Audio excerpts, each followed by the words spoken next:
Nah, adapun kalau tanwin itu dia tidak tertulis nun, tapi tertulisnya harokatnya saja. Harokat, bukan huruf. Ya, berada di harokat pada sebuah kata.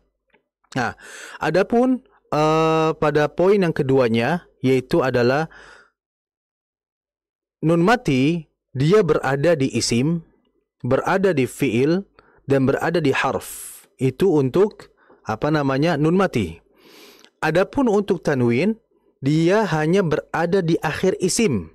Isim tadi disebutkan adalah kata benda. Seperti contohnya kitabun, buku, qalamun, yaitu pulpen, atau misalkan yang lainnya ya. Dabbabatun ya, atau qalamun, atau misalkan yang lainnya. Intinya tanwin ini berada di akhir isim. Kalau tadi nun mati berada di isim, fiil, dan harf. Itu perbedaan yang kedua. Perbedaan yang ketiga adalah nun mati ini berada di tengah tulisan. Jadi secara tulisan nun mati itu berada di tengah, berada di ujung. Adapun tanwin ya itu berada di akhir saja. Ya, berada di akhir saja. Kemudian berikutnya yang terakhir, perbedaan di antara nun mati dengan tanwin adalah nun mati ini dia terbaca baik kondisinya wasal, nyambung, maupun waqaf, berhenti. Itu nun mati. Lalu bagaimana dengan tanwin sebaliknya? Dia hanya terbaca dalam kondisi wasal, nyambung, akan tapi dalam kondisi waqaf dia tidak terbaca. Ya, inilah merupakan 4 poin yang menjadi pembeda antara nun mati dengan tanwin. Namun bila ada pertanyaan, lalu apa pentingnya kita mengetahui nun mati dan tanwin? Perlu diketahui bersama, nun mati itu merupakan tulisan nun ya, huruf nun hijaiyah, di atasnya sukun. Adapun tanwin itu adalah sebuah harokat pada sebuah kata. Yang dimana tanwin ini tadi disebutkan maknanya adalah nunun zaidah, nun tambahan. Artinya bila ada sebuah kata yang dia itu terdapat harokat tanwin, maka kita dalam membacanya seperti halnya nun mati.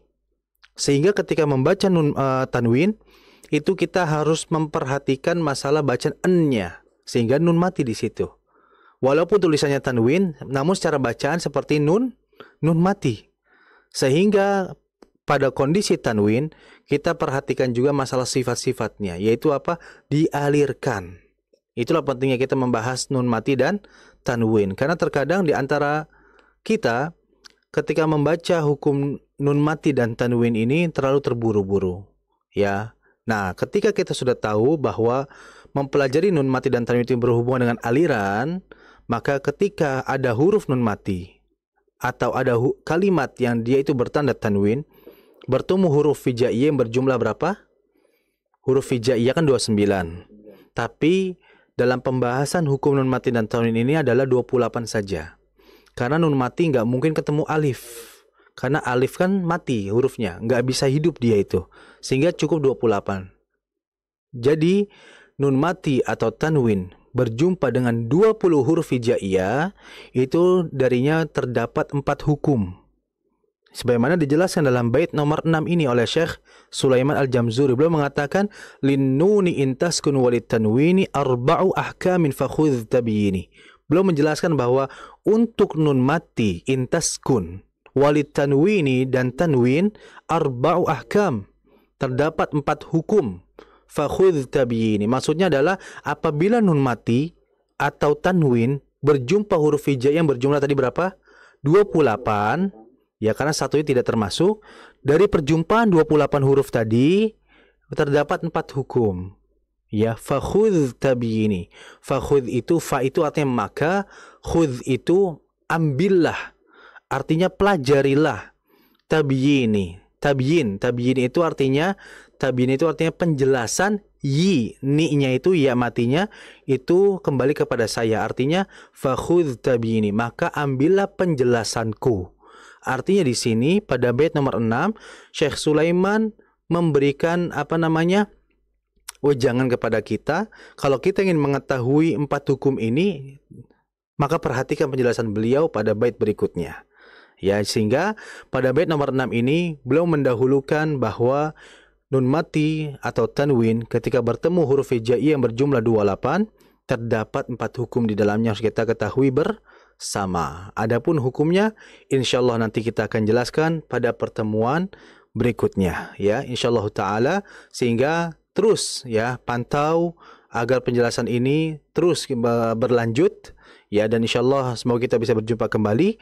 Yang insyaallah nanti kita akan jelaskan bait nomor 7 dan 8 pada pertemuan berikutnya. Barakallahu fikum.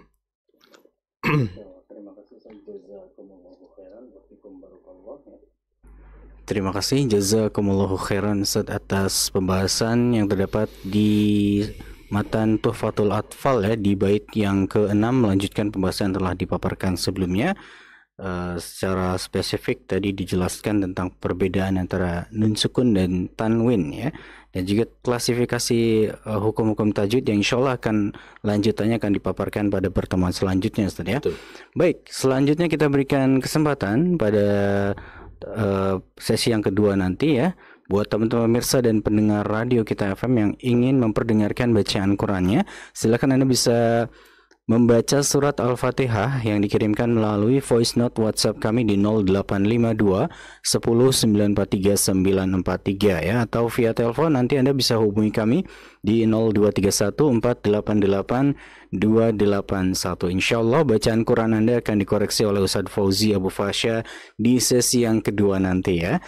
Dan di sesi yang kedua juga nanti Ustaz Fauzi akan mengajak kita untuk mengetahui hukum-hukum tajwid yang terdapat di surat Ad-Duha yang akan beliau awali dari ayat yang ke-7 ya, insyaallah ta'ala.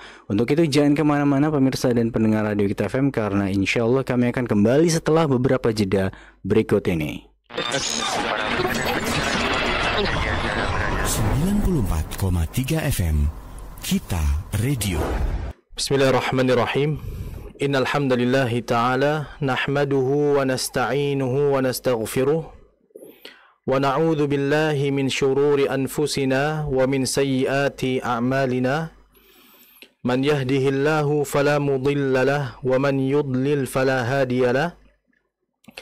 Asyhadu an la ilaha illallah wahdahu la syarika lahu wa asyhadu anna Muhammadan abduhu wa rasuluh sallallahu alaihi wa ala alihi wa ashabihi wattabi'ina wa man tabi'ahum bi ihsanin ila yaumiddin.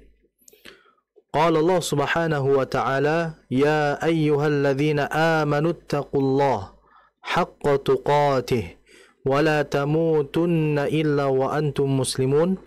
Allahumma inna nas'aluka ilman nafi'a wa rizqan tayyiba wa amalan mutaqabbala.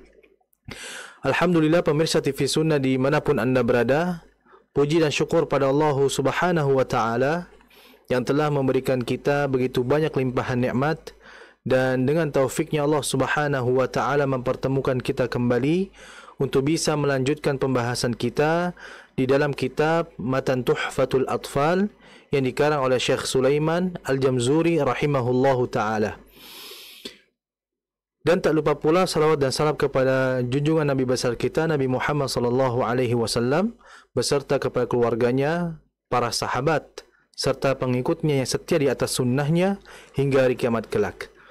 Pemirsa TV Sunnah dimanapun anda berada, insyaallah ta'ala di malam hari ini di sesi yang pertama kita akan melanjutkan pembahasan kita pada pertemuan sebelumnya, yang dimana pada pertemuan yang lalu kita sudah membahas bait nomor 6, yaitu berkenaan tentang nun mati dan tanwin, membahas mengenai apa itu perbedaan nun mati dan tanwin, apa itu makna nun mati dan tanwin. Maka insyaallah ta'ala di malam hari ini kita akan membahas bait yang ke-7 dan yang ke-8. Pemirsa bisa melihat dalam matan Tuhfatul Atfal, di mana qala al-muallifu, berkata Syekh Sulaiman Al-Jamzuri rahimahullah, beliau mengatakan fal awwalul izharu qabla ahrufi lil halqi sittun atau sittin. Jadi bisa sittun bisa sittin ya. Lil halqi sittun atau sittin rutibat fal ta'rifi. Hamzun fahaun thumma ainun ha'u muhmalatani thumma ghainun kha'u. Nah, itu bait nomor 7 hingga nomor 8. Bait tersebut, bait nomor 7 hingga 8 ini merupakan pembahasan nun mati dan tanwin. Makanya di bait nomor 7, beliau Syekh Sulaiman rahimahullah ta'ala mengawali dengan perkataannya apa? Fal awwalu. Maksudnya adalah maka hukum yang pertama. Jadi hukum yang pertama yang ada pada nun mati dan tanwin adalah al-izhar. Ya, yaitu adalah izhar. Ya, di situ Syekh Sulaiman mengatakan fal awwalul izharu. Maka hukum yang pertama pada nun mati dan tanwin itu adalah izhar. Pemirsa TV Sunnah dimanapun Anda berada, insyaAllah ta'ala kita akan bahas apa itu makna izhar, definisinya, kemudian huruf-hurufnya, agar kita bisa mengetahuinya. Perlu difahami bersama, al-izhar, ya, lughatan al-bayan al-wadih, ya, atau awil wadih. Jadi, al-izhar itu artinya adalah al-bayan, atau wadih, artinya adalah jelas. Ya, izhar artinya adalah jelas.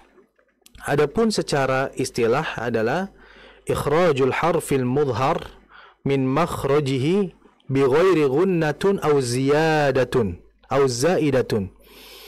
Beliau rahimahullah ta'ala menjelaskan kepada kita bahwa izhar itu ya merupakan bermakna tadi secara bahasa itu jelas. Adapun secara istilah adalah dengan mengeluarkan huruf dengan jelas dari makhrajnya tanpa ada gunnah tambahan. Ya, tanpa ada gunnah tambahan. Maksudnya adalah seperti ini. Ini kan membahas mengenai nun mati dan tanwin. Nah, jadi nun mati atau tanwin ketika bertemu di antara huruf hijaiyah yang masuk pada hukum ini. Jadi huruf hijaiyah itu kan 29 ya. Akan tetapi ketika kita membahas hukum nun mati dan tanwin ini, maka yang masuk dalam kategori hukum ini hanya 28 huruf. Hanya 28 huruf saja. Sebab alif itu tidak bisa hidup karena alif selamanya mati. Yang ada adalah nun mati ketemu hamzah. Makanya dikurang menjadi 1 huruf sehingga menjadi 28 huruf hijaiyah. Jadi nun mati dan tanwin ketika bertemu huruf hijaiyah, yaitu kan ada 4 hukum. Nah, hukum yang pertama yang dijelaskan oleh Syekh Sulaiman Al-Jamzuri adalah tadi fal awwalu izhar, yaitu adalah hukum izhar. Yang dimana izhar itu artinya adalah kita harus menjelaskan bacaan nunnya. Jadi kita baca nun seperti halnya kita baca huruf nun itu sendiri.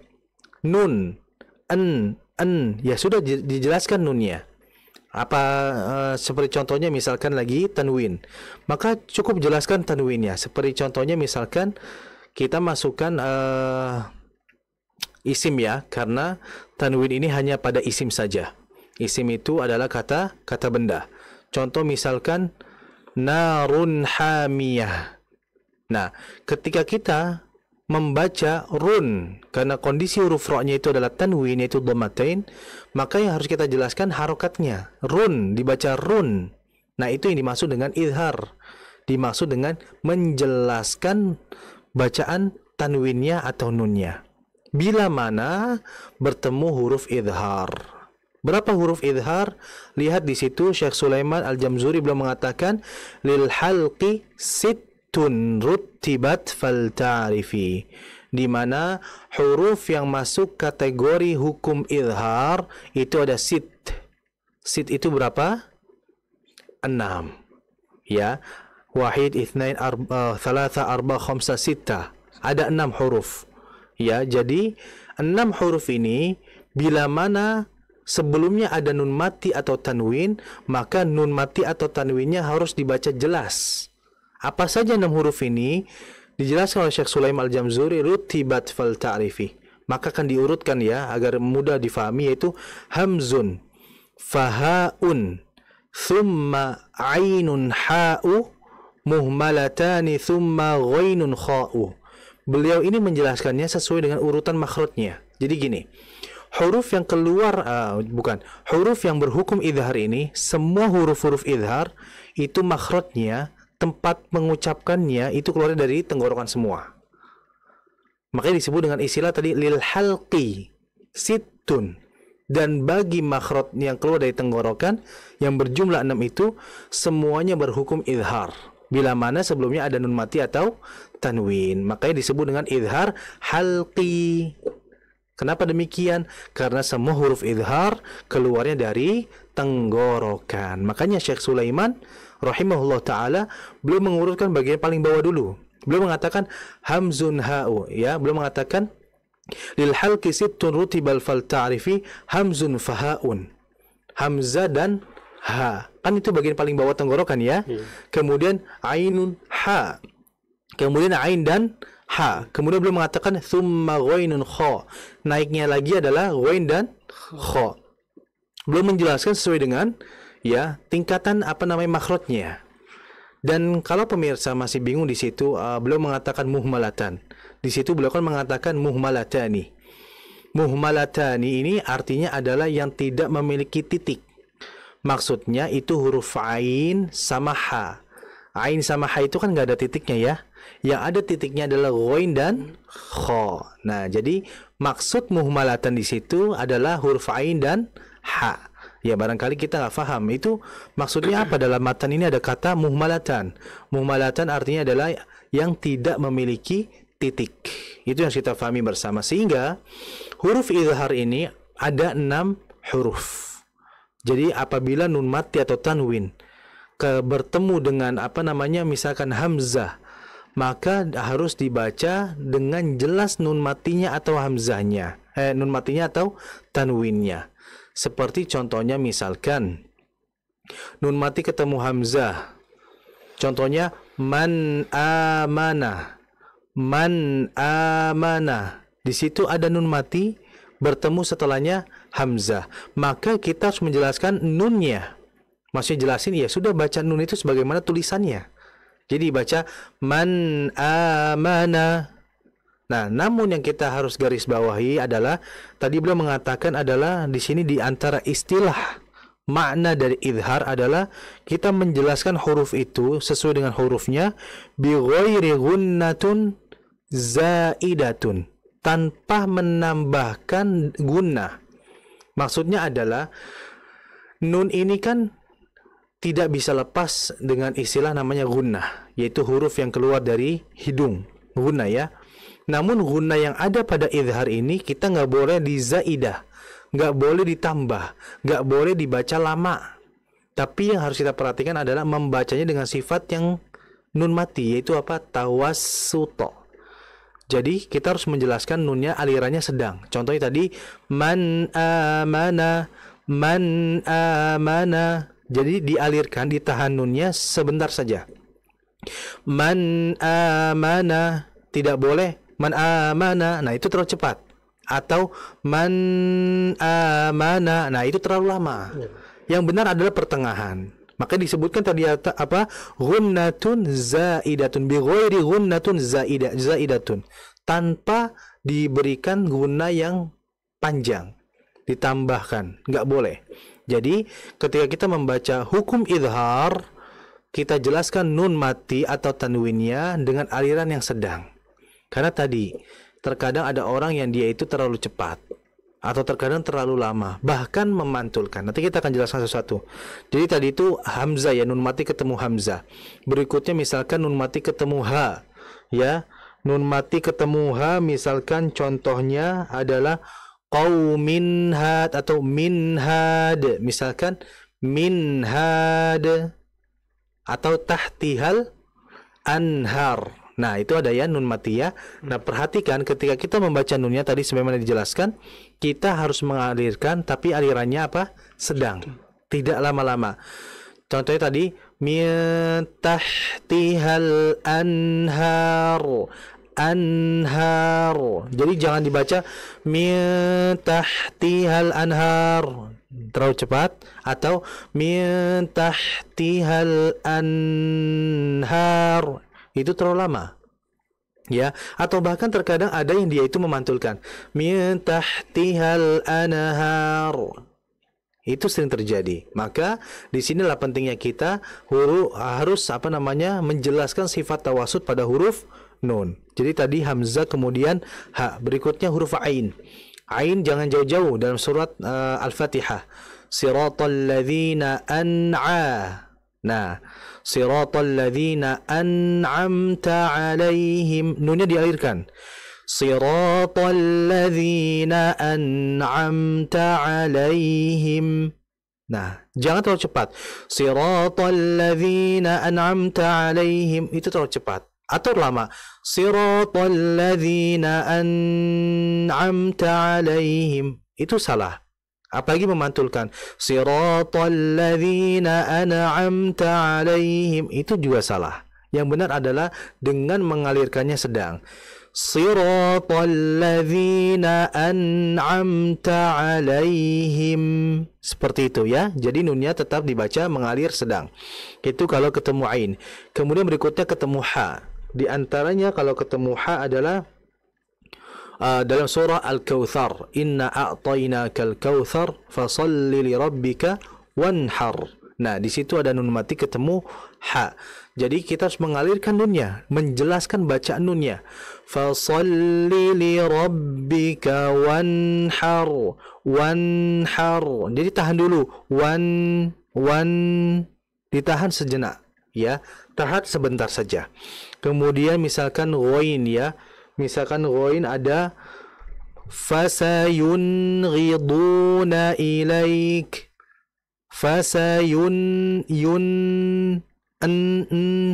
Nah, an-nya itu dijelaskan. Begitu pula kha ya. Kha juga harus dijelaskan.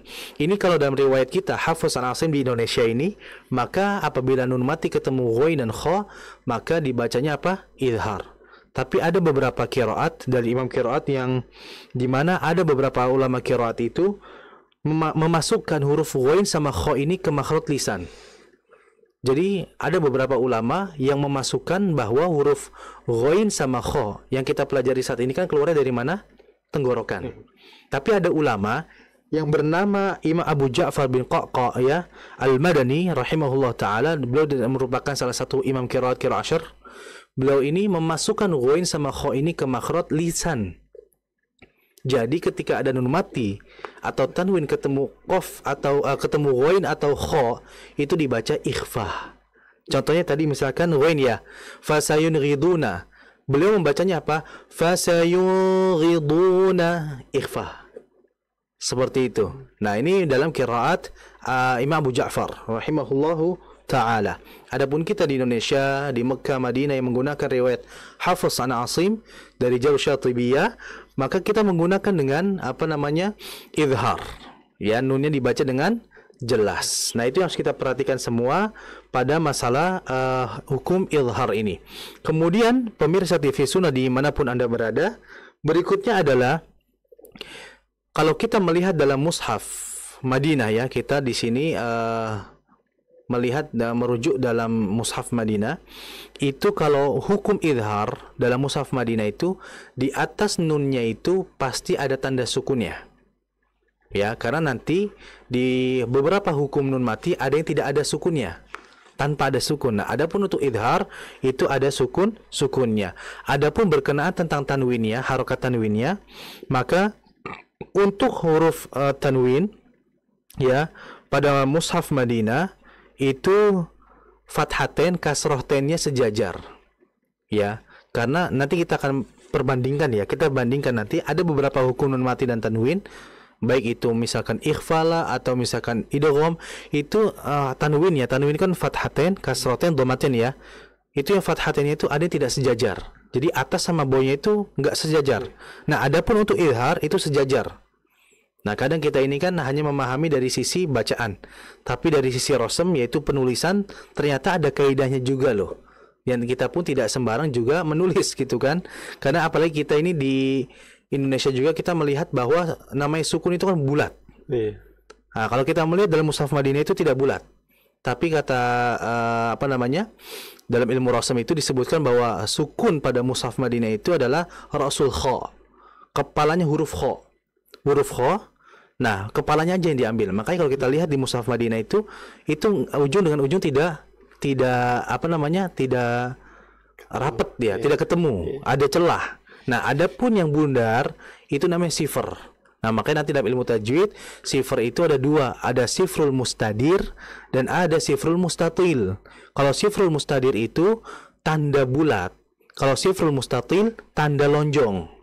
Nah, kalau tanda bulat ini biasanya pada alif, maka selamanya dia itu nggak kebaca alifnya, atau mungkin ya-nya atau domahnya.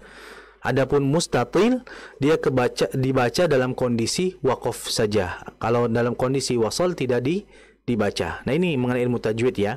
Nah, kita kembali, ternyata tadi dalam masalah penulisan pada hukum izhar, untuk huruf nunnya di atasnya pasti ada tanda sukun. Adapun untuk tanwinnya fathaten dan kasratennya itu sejajar. Adapun untuk dhammah tennya, ya, untuk dhammah tennya itu pakai harokatnya 69. Kadang kan ada yang 99 ya.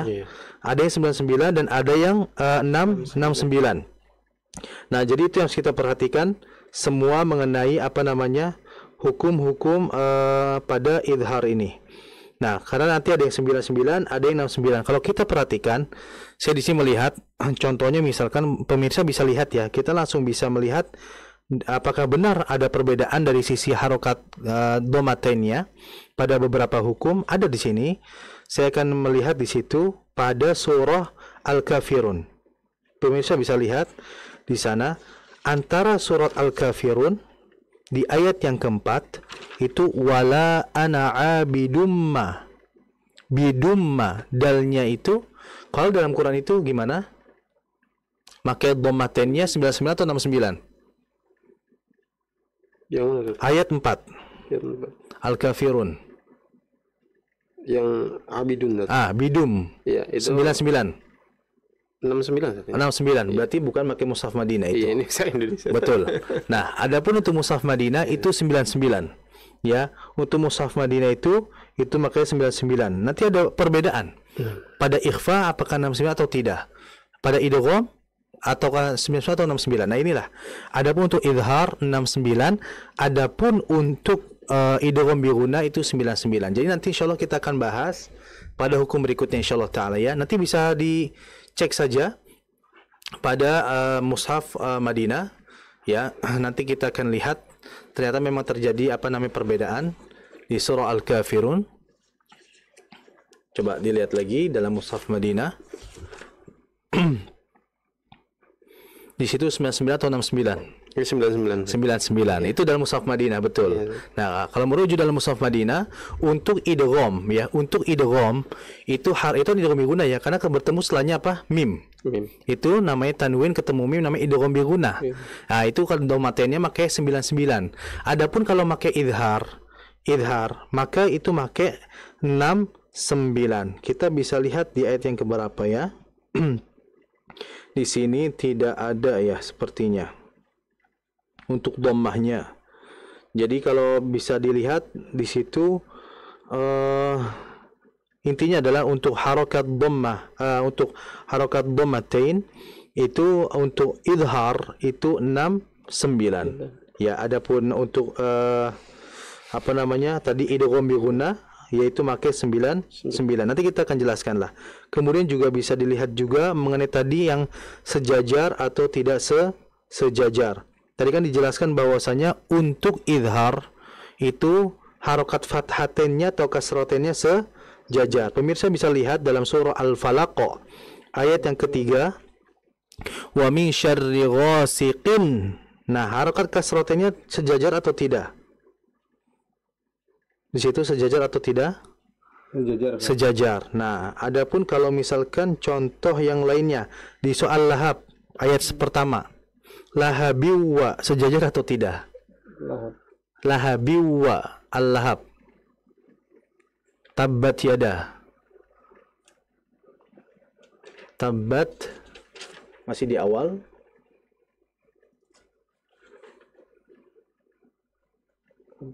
Setelah al-ikhlas paling bawah kanan. Nah, itu. Oh iya. Lahabiwa. Harokat kasratnya sejajar atau tidak? Binnya. Enggak, Ustaz, tidak sejajar ya. Itu pada hukum idgham ya. Adapun pada hukum izhar sejajar. Sebenarnya tadi kita lihat yang ghasiqin ya. Berarti kan ada perbedaan bukan? Beda. Ghasiqin dengan lahabi wa ada perbedaan dari sisi apa? Letaknya. Kalau idhar sejajar, adapun kalau idgham tidak sejajar. Mungkin kalau kita nggak kepikiran sampai situ. Iya. Tapi inilah indahnya dalam Al-Quran. Bahkan sampai hal menulis pun terdapat kaidahnya. Ada perbedaan gitu loh. Tidak bisa semuanya rata. Karena kita mungkin ya yang penting mah tulis tanwin aja gitu kan ya. Ternyata secara kaidahnya pun terdapat contohnya gitu dari para salaf terdahulu yang dimana mereka itu ya tidak menulisnya secara sama keseluruhan. Ternyata ada perbedaan. Nah itulah itu dari sisi penulisan ya. Adapun dari sisi bacaan tadi saya katakan untuk idhar maka kita menjelaskan nun matinya dan menjelaskan tanwinnya. Seperti tadi contohnya misalkan ghasiqin itu kan idhar ya karena tanwinnya ketemu hamzah. Maka kita jelaskan n-nya. Contohnya tadi wa min syarri ghasiqin idza ghasiqin. Ketika kita membaca tanwin yang terucap itu ujungnya tuh n. Nah itu makanya disebutkan tanwin itu adalah nunun zaidah. Seperti halnya kita baca nun, tapi memang secara penulisan adalah harokatnya tanwin. Nah, maka dijelaskan alirannya. Wa min syarri ghasiqin idza waqab. Itu. Jadi, itu yang harus kita fahami bersama mengenai hukum izhar. Maka di antara kekeliruan yang ada dalam membaca izhar tadi yang pertama adalah membaca nunnya atau tanwinnya cepat. Jadi seperti contohnya kan siratal ladzina an'amta 'alaihim, terlalu cepat. Atau yang kedua, nunnya itu terlalu lama, tanwinnya terlalu lama. Contohnya siratal ladzina an'amta 'alaihim, terlalu lama itu. Atau yang ketiga, terkadang memantulkan. Siratal ladzina an'amta 'alaihim. Atau yang keempat, biasa isba'. Isba' itu jadi kayak manjang dulu. Contoh, siratal ladzina an'amta 'alaihim. Harusnya kan an langsung ke nun, bukan bukan. Itu disebut dengan isba' ya. Jadi memanjangkan dulu baru masuk. Nah, ini harus diperhatikan oleh kita semuanya agar tidak ya jatuh dalam kesalahan tadi yang telah disebutkan. Dengan ya banyak kita praktek pastinya ya. Mungkin ini saja yang bisa saya berikan. Semoga bermanfaat bagi semuanya. Barakallahu fiikum. 94,3 FM Kita Radio.